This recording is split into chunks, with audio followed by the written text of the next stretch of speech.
Regardons maintenant l'hyperbole. L'hyperbole, c'est une autre conique, c'est un lieu géométrique qui est décrit par l'ensemble des points dont la valeur absolue de la différence des distances à deux points fixes est constante. Donc la différence, on parle d'une soustraction. Les deux points fixes, ce sont les foyers de l'hyperbole.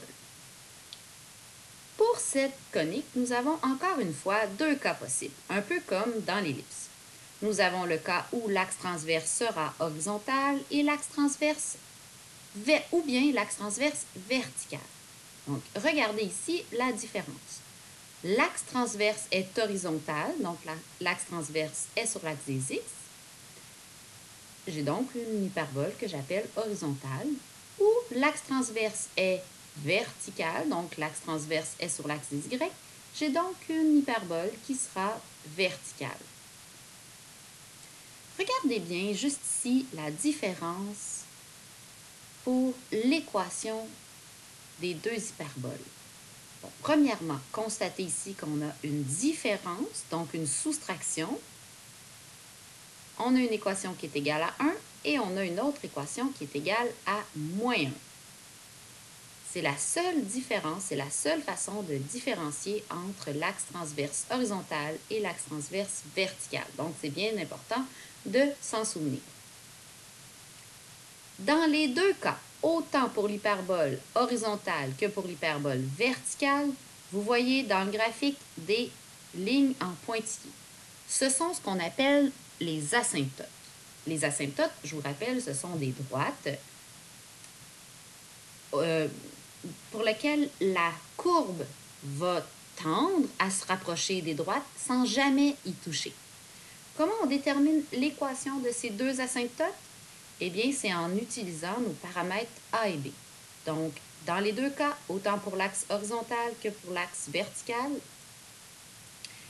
les asymptotes sont donnés par les équations y égale à b sur ax ou y égale moins b sur ax. Donc, pas ou, mais et, parce que j'ai toujours deux asymptotes pour chacune de mes hyperboles. Maintenant, les coordonnées des foyers.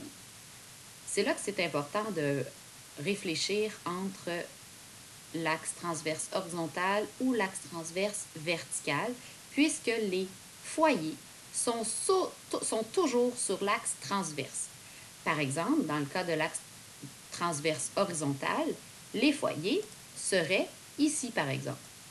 Premier foyer et un deuxième foyer, donc à quelque part à égale distance de l'autre côté. Alors, comme ils sont sur l'axe des x, eh bien, les coordonnées de ces foyers seraient égales à c,0 et moins c,0. On va voir un petit peu plus tard comment trouver la valeur de c. Dans le cas de l'axe transverse vertical, mes foyers seraient sur l'axe des y, donc par exemple ici. Alors voilà mes deux foyers.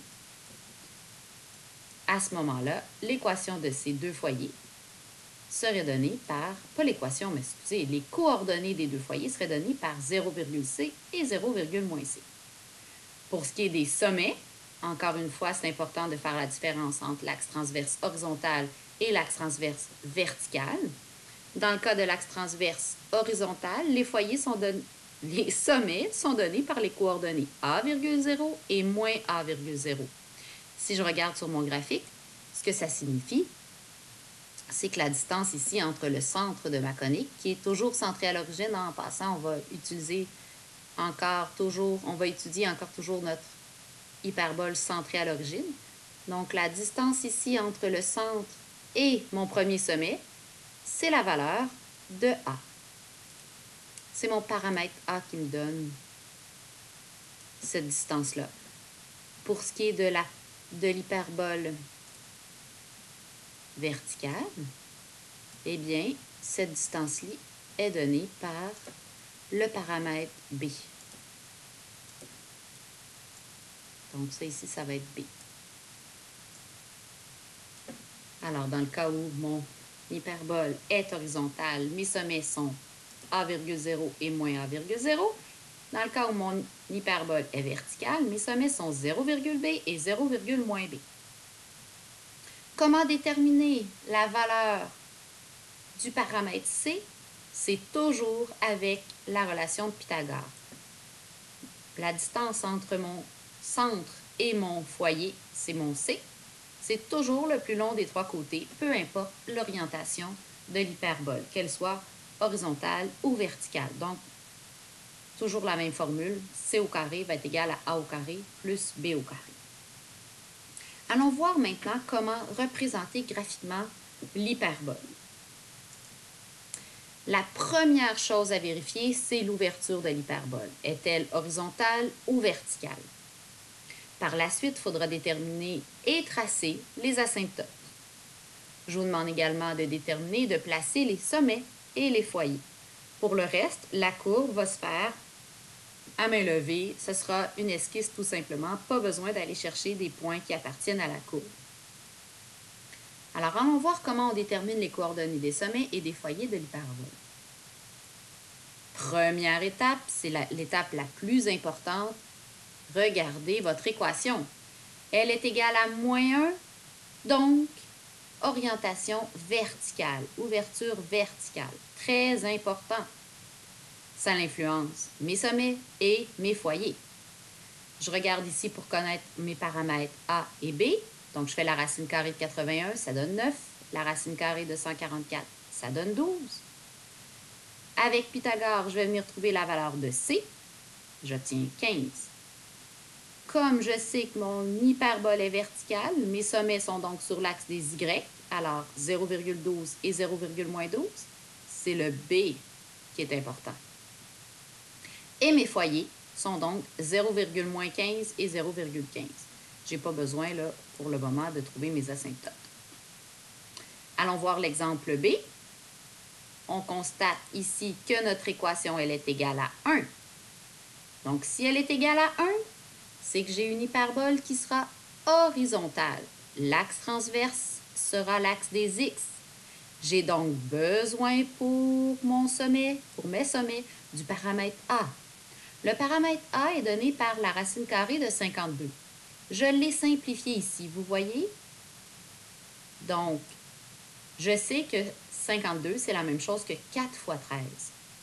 C'est pour ça que j'ai pu sortir la racine carrée de 4, qui donne 2.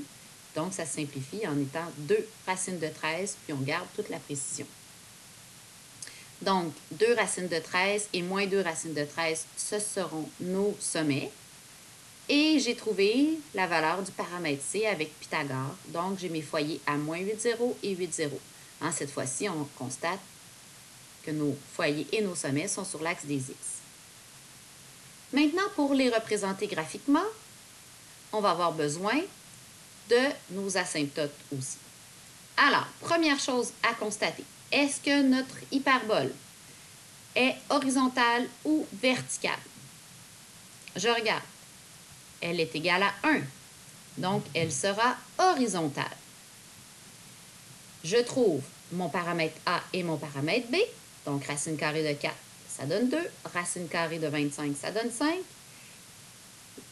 Les équations de mes asymptotes, elles sont toujours données par Y égale à plus ou moins B sur A de X. Alors, plus ou moins 5 demi X. Ce que je fais pour aller tracer mes asymptotes, je me sers vraiment de mon taux de variation. Je place tout d'abord mon premier point à l'origine et comme mon taux de variation est de 5 demi, je monte de 5, je me tasse de 2. J'ai donc l'asymptote croissante. Je vais faire la même chose pour l'asymptote qui est décroissante. Je monte de 5, mais je me tasse de 2 vers la gauche. Et là, je trace en pointillé mes 2 asymptotes. Je sais que mes sommets sont sur l'axe des X. C'est donc mon paramètre A qui va me donner mes 2 sommets. J'ai donc un sommet à -2,0 et l'autre à 2,0. Mon plan cartésien est gradué par 1. Dans les 2 cas, là, je ne l'ai pas inscrit. Mes